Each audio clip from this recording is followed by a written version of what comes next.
Bonjour, Monsieur Gentiloni. Alors je vais repartir sur les questions d'évasion fiscale qui, je pense, devraient occuper notre agenda pleinement. Je ne vous refais pas toute la liste des scandales d'évasion fiscale, des Paradise, des Papers, Panama Papers, LuxLeaks, et j'en passe. Elle est longue et elle implique de nombreuses entreprises multinationales. Certaines entreprises, d'ailleurs, que vous connaissez bien, à en croire par votre portefeuille d'actions avant d'être commissaire, comme Amazon ou LVMH, qui d'ailleurs ne sont pas réputés pour leur comportement exemplaire en matière fiscale. Et parmi les pays qui ont été éclaboussés, rares sont ceux qui ont été inscrits sur la liste européenne de paradis fiscaux. Le Panama ou les Bermudes, par exemple, n'y ont fait qu'un passage très éclair. Et avant d'être élu pour ce mandat, je travaillais pour l'ONG Oxfam, que vous devez bien connaître, qui, avec de nombreuses ONG que vous avez peut-être aperçues à l'extérieur du bâtiment, ont organisé une action ce matin et elles n'ont eu de cesse de pointer les lacunes de cette liste de paradis fiscaux qui était également soulevée dans le rapport de la commission Taxe 3, tant dans l'examen qui pèche par son opacité, dans les critères qui sont utilisés, que dans le suivi des pays une fois qu'ils sont retirés de la liste. Alors, quelles mesures comptez-vous prendre pour rendre cette liste plus objective, sans ingérence politique? Allez-vous réformer le groupe obscur du Code de conduite qui a prouvé son inefficacité? Et comptez-vous revoir les critères pour couvrir l'ensemble des pratiques fiscales dommageables et notamment considérer le taux d'imposition zéro comme un critère à part entière? Bon, merci de votre question. Honorable Aubry, en ce qui concerne mon portefeuille fiscal, vous l'avez mentionné, je l'ai liquidé. Je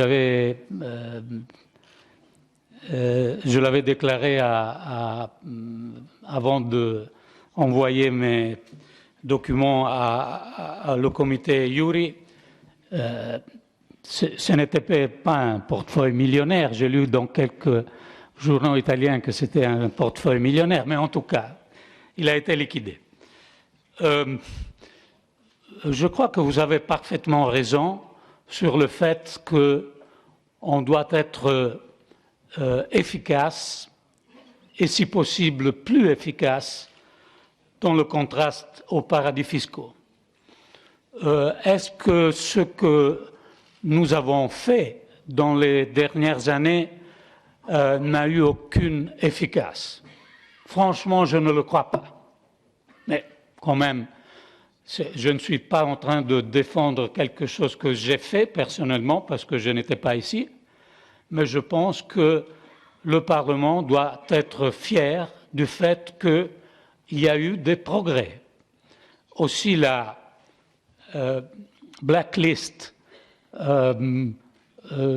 dont vous parlez a sûrement quelque chose à améliorer, mais je peux vous le confirmer indirectement aussi en tant que ministre des Affaires étrangères. Dans beaucoup de pays dans le monde, le soft power de la blacklist européenne est très fort et ça fonctionne et ça fait changer attitude dans beaucoup entre les pires régimes fiscaux dans le monde. On doit faire de plus et on doit le faire ensemble. Monsieur Gentiloni, alors ce n'était certes pas un portefeuille de millionnaire, il y avait quand même 110 000 euros, notamment dans l'entreprise Amazon. En tout, ça faisait plusieurs centaines de milliers d'euros. J'espère que ça ne vous découragera pas d'agir pour réguler ces entreprises dans le futur. Ma deuxième question, c'est un enjeu de cohérence.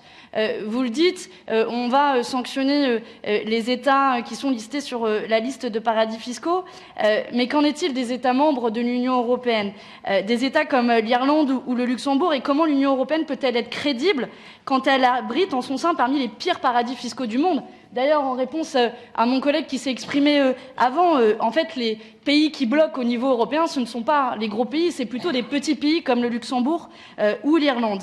Et donc, on voit que l'Union européenne est en train de se transformer en une course à la concurrence fiscale où les États redoublent d'ingéniosité en pratiques fiscales dommageables. Donc, qu'allez-vous faire pour mettre un terme à ces pratiques fiscales dommageables? Êtes-vous prêt à travailler à un taux minimum d'imposition sur les sociétés au niveau européen? Et êtes-vous prêt à demander à ce que les États membres de l'Union européenne soient examinés selon les mêmes critères que les États tiers?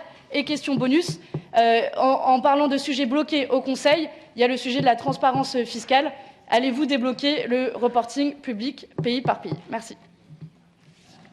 Oui, merci. Il faut y travailler. Le minimal taxation est la solution, une des solutions. Vous savez bien que le projet n'est pas totalement démarré au niveau du Conseil,